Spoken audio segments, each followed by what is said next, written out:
Jasmine Crockett didn't raise her voice. She didn't have to. What she said shook Caroline so hard it sparked one of the most talked about moments on Capitol Hill. You think we're just supposed to let that slide? Jasmine Crockett's voice was calm, too calm. Her aides could hear the tension underneath, the kind of silence that builds before thunder. She was standing just outside room 113 of the Rayburn House office building, phone in one hand, staring at a still image frozen on the screen. Caroline Leavitt, mid-sentence during last night's televised segment on cable news.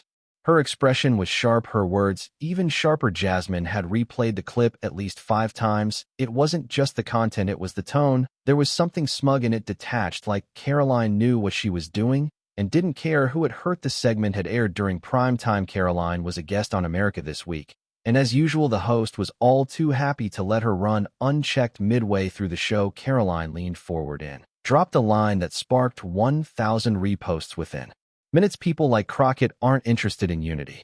They feed off division. It's their brand. People like Crockett. That phrase echoed. Jasmine didn't need a translator to know what that meant. It wasn't subtle. And while she was no stranger to political cheap shots, this one hit differently. Not because it was new, because it wasn't. It was tired, predictable, and still just as dangerous. Her aide Malik hovered nearby. "You good?" he asked quietly. "I'm fine," Jasmine answered, but she wasn't not really. She stepped off the elevator and started walking down the long beige hallway toward Caroline's office. It was time to stop letting these things go unanswered. She wasn't going to shout, she wasn't going to curse, but she was going to speak clearly and directly. The hall was busier than usual for a Wednesday afternoon in D.C. Staffers moving fast, phones ringing, people passing in and out of committee rooms. Jasmine's heels tapped clean and hard against the floor, each step counting slightly. A few interns noticed her, not just because she was well known, but because she looked like she had something to say. Caroline's door was open. She was standing just inside with 2 aides flipping through a manila folder, clearly unaware of the approaching storm. Jasmine stopped at the threshold. "Caroline," she said, "can we talk?" The room went still. Caroline looked up, blinked. "Jasmine," she replied, forcing a smile. "Of course, what's on your mind?" It was fake, the kind of fake you learn to spot when you've spent years in politics and even longer being underestimated. Jasmine stepped in. "I watched your interview last night, heard what you said." Caroline crossed her arms. "Which part?" "You said I feed off division." Jasmine replied evenly. "You called me a brand." Caroline chuckled like it was all a joke. "Jasmine, come on, that was commentary, political theater. You know how this works." "I do," Jasmine nodded. "And I also know when someone's being careless with their words." Behind them, the hallway had begun to slow. Aides, reporters, assistants, they could feel the energy shift. People weren't eavesdropping, not exactly, but ears were definitely turned. Caroline glanced around. "You really want to do this here?" "I didn't pick the time or the place," Jasmine replied. "You did when you went on TV and said what you said." Caroline's smile thinned. "I was speaking to your public persona. That's fair game." "No, you were feeding a narrative, one that gets people hurt." Jasmine shot back. Her voice hadn't risen, but it had gained weight, the kind that makes people pause whether they agree or not. For a second, Caroline said nothing. Her eyes looked down. Jasmine didn't flinch, but Caroline wasn't the type to walk away quietly, and Jasmine knew this wasn't going to stay civil much longer. The silence hung for a second.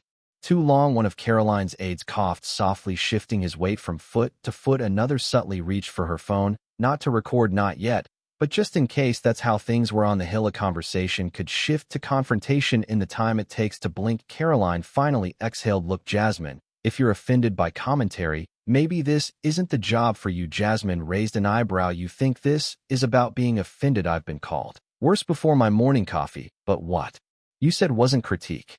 It was calculated." Caroline scoffed. "Oh, please." Jasmine stepped forward just enough to make her presence known. "You went on national television and painted me as someone who thrives on chaos, as if I'm not out here trying to fight for people who don't get handed microphones or money or easy access to the system." Caroline shrugged. "And I'm not. Give me a break. That was the crack in the dam." "You want to know what's exhausting?" Jasmine asked, her voice low but tightening. "It's not the debates or the committees or even the attacks from the other side. It's the side eyes and whispers from people who pretend to be on your team, but throw you under the bus when the lights are on." Caroline's smile vanished completely. "You seriously think I'm on your team?" "I think we wear the same title. That should mean something by now." More people had noticed. The hallway was visibly slower. A Capitol police officer at the end of the corridor narrowed his eyes, watching quietly. No one was intervening, not yet, but the air felt charged. Caroline stepped out of her office and pulled the door shut behind her. Forcing Jasmine and the others into the hallway, she lowered her voice. Just a bit, you're making a scene. No, Jasmine said, you made the scene. I'm just refusing to let it slide. Caroline clenched her jaw. I don't owe you anything. You owe the public the truth, Jasmine said. And the truth is your little soundbite was a lie dressed up like a pinion. Caroline folded her arms again. I spoke my truth. Sorry if that rattled your image. My truth, Jasmine repeated, shaking her head slightly. This isn't therapy. We're lawmakers' words matter here, especially yours. A few reporters had made their way into the hallway by now, pretending to check their phones, ears open. One was already texting, another held a coffee, but hadn't taken a sip in minutes. You could feel it. Something bigger was coming. Jasmine's voice rose just enough to carry. You play the victim while feeding the fire, then act surprised. When someone calls you out, you don't get to stir the pot and act shocked when it boils over. Caroline's tone sharpened. And you don't get to bully your way through every conversation just because you talk louder. I'm not being loud, Jasmine replied. I'm being clear. Caroline leaned in. You don't scare me. Jasmine stared at her, cool as steel. Good. Then we can speak honestly. The standoff had turned into a full-blown scene. No matter how much both sides tried to keep it under wraps, someone from Caroline's staff gestured for her to step back inside the office. She waved them off. I'll tell you what's really going on, Caroline said, voice suddenly loud. You don't like that I challenge your narrative. You want to be the only voice in the room.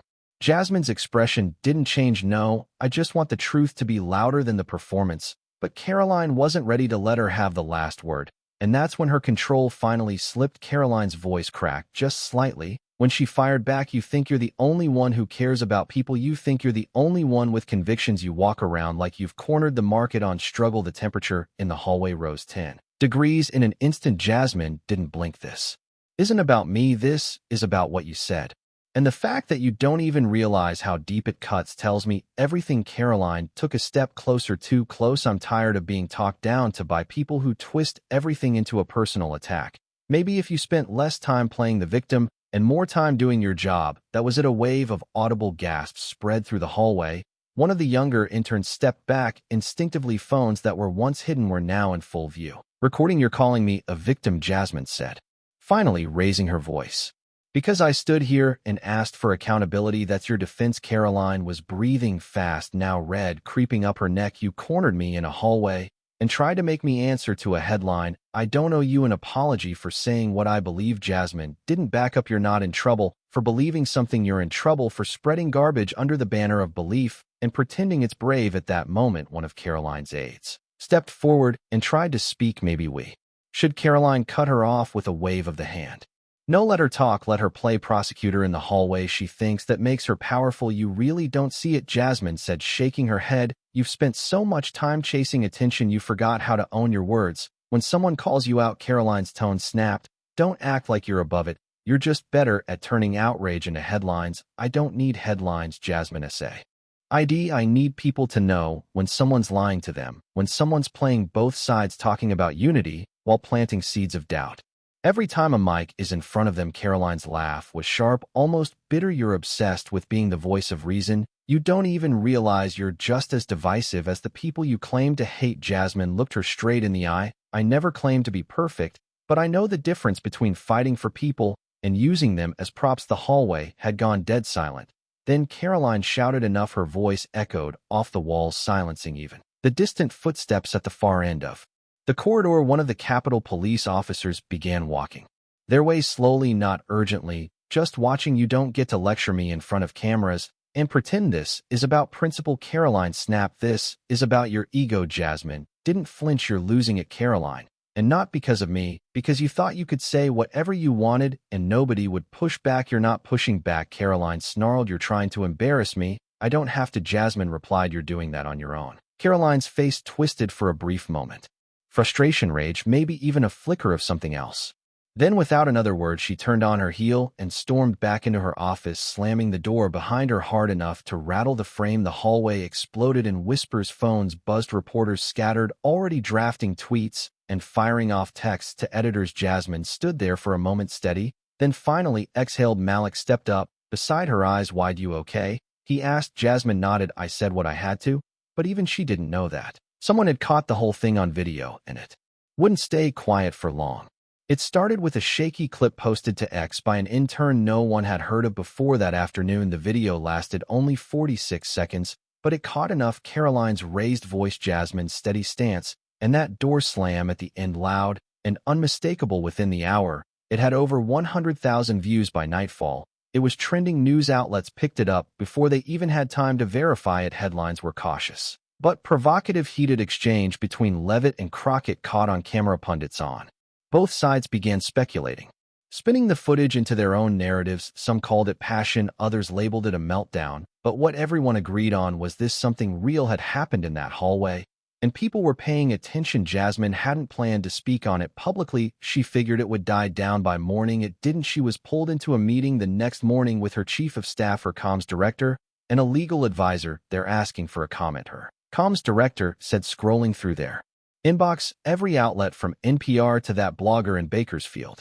Jasmine rubbed her temples. We shouldn't feed it. I get that, the advisor said gently, but the narrative's already writing itself. If you stay silent, they'll fill in the blanks. She nodded slowly, then finally said, put together a short statement, one paragraph. Measured, make it about accountability, not personal attacks. That afternoon, Jasmine posted the statement to her official page. It read, what was said to me on national television was not just political commentary. It reflected a dangerous pattern of casual disrespect toward the communities many of us represent. I spoke up not to stir controversy, but to demand that words carry the weight they deserve, especially from those in power. It didn't take long for responses to pour in. Some praised her restraint, others accused her of grandstanding. Her inbox was a mix of thank you notes and veiled threats. The internet had its own pulse, and once it started beating, there was no slowing it down. Caroline, on the other hand, went silent. Her team put out a vague press release, calling the event a distraction from real issues,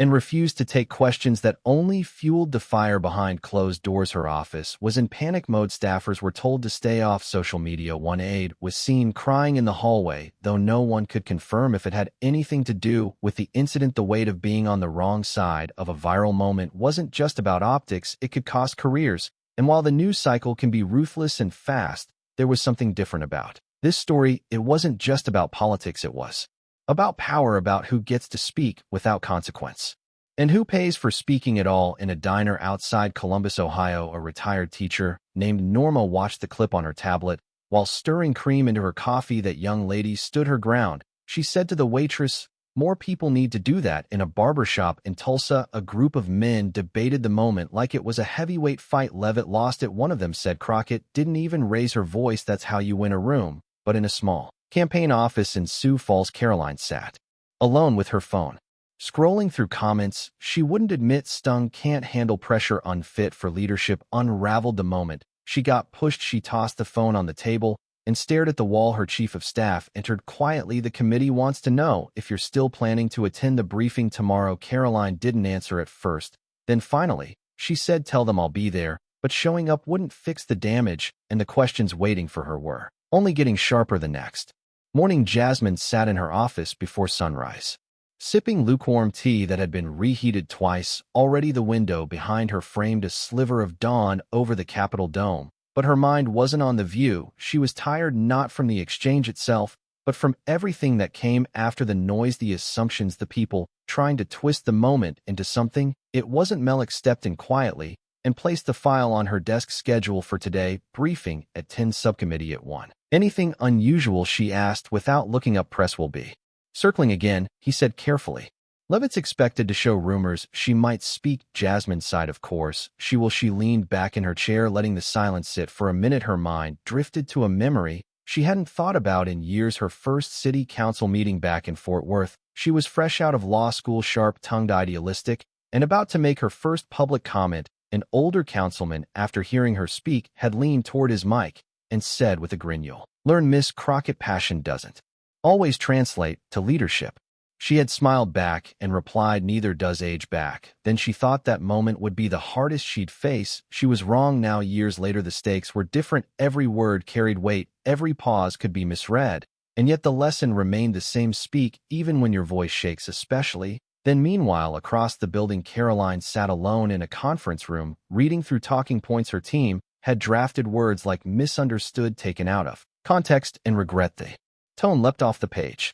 None of it felt right. She had spent the last 48 hours caught between defending herself and wrestling with something she didn't want to name: guilt, embarrassment, Maybe just the sting of losing control in a place where control is currency. A knock came at the door. Her senior aide stepped in tentative. The cameras are already set up outside the chamber. You sure you want to go in? Caroline didn't answer at first. Then she folded the talking points in half and stood. Let's not over-rehearse. If I'm going to speak, I should speak for real. Her aide hesitated. Are you planning to address the hallway incident? Caroline nodded. Once I owe the truth, at least part of it. It wasn't a full turnaround, but it was a crack in the armor enough to change the tone, maybe even the trajectory. Back in the chamber, Jasmine took her seat and glanced across the aisle. Reporters perched like hawks above in the gallery. Whispers filled the room. Caroline entered 5 minutes late. Alone, she walked straight to her desk, ignoring the stares, and stood. Madam Chair, she said, her voice steady but subdued.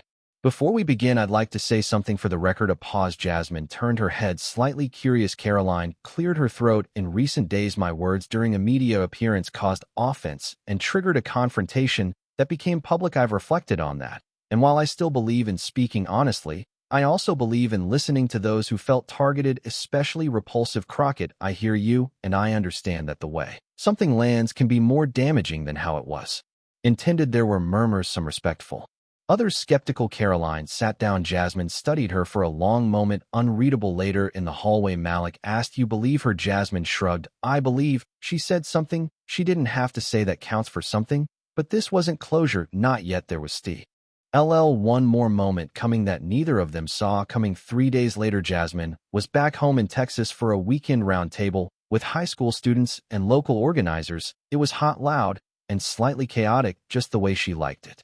Folding chairs squeaked across the tiled floor of a local community center in Arlington, and every few minutes someone spilled water, laughed too hard, or jumped in without waiting for a mic. During a break, a young girl named Alea approached her, maybe 16, with box braids and oversized glasses. She held a wrinkled notebook and spoke with the kind of intensity Jasmine recognized in herself. Can I ask you something real quick? The girl said, barely above a whisper. Of course. When I saw that video, the hallway thing, I don't know. It kind of scared me, not cause of the yelling, but because it made me wonder if standing up for yourself always turns into a fight. Jasmine paused. She sat down and motioned for Alea to sit beside her. It doesn't always turn into a fight, but it does come with risk. Not everyone will clap for you. Some folks will twist your words, talk over you, try to make you feel small, but you didn't back down. Jasmine smiled faintly. No, I didn't, because sometimes you're not speaking just for you. Sometimes you're speaking for people who never got the chance. Alea looked down at her notebook, flipping it shut carefully. I want to do what you do someday. Jasmine looked her in the eyes. Then start now. Ask questions. Be loud when it matters. And remember, don't confuse kindness with silence. Meanwhile, back in D.C., Caroline was standing outside a local news station studio, staring at the blinking red light above the door that read on air. She had agreed to a one-on-one interview. No talking points, no handlers in the wings, just her, a chair, and a list of questions she didn't get to see.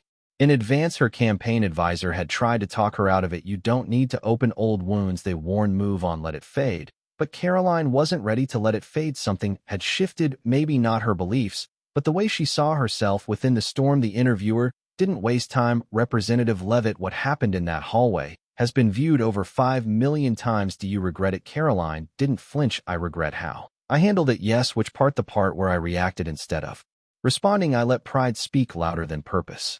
That sentence landed heavy. She wasn't crying. She wasn't trying to reinvent herself. But for the first time, she wasn't dodging. The public saw that. And in a political landscape littered with half-truths and over-polished apologies, that small crack in the surface felt like something real. After the segment aired, comments flooded in. Some still accused her of being performative, but others, even some of her critics, admitted they saw something they hadn't before. Vulnerability. Not long after Jasmine got a short email, no subject line, just a few sentences. I meant what I said on the floor. Doesn't fix everything, but I'm trying. Maybe one day we'll talk again. Without an audience, Jasmine didn't reply, not because she didn't appreciate it, but because not everything needs an answer right away. Later that week, at another event, someone asked her what she thought about the fallout. Jasmine gave a small shrug. I think people confuse conflict with chaos. Sometimes conflict is what pushes truth to the surface, and if we're lucky, it helps us grow, even if it's messy. But the truth is, moments like this don't end in headlines. They live on in what we do next and who's watching when we think no one is. In an age where every word can become a headline and every action can be clipped and shared within seconds, what matters most isn't perfection. It's integrity. Whether you're a young person trying to find your voice or an adult balancing truth and peace, remember this. Standing up doesn't mean shouting.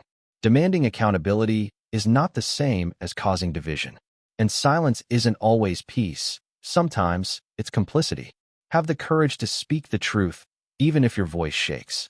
Listen to understand, not just to respond. And most importantly, choose to act in a way you'd be proud of if a young person were watching, learning how to be themselves by watching how you face challenge. Because, as this story shows, powerful moments don't end with applause or apologies. They live on in what you do next. And it's often when no one seems to be watching that your true character is most clearly revealed.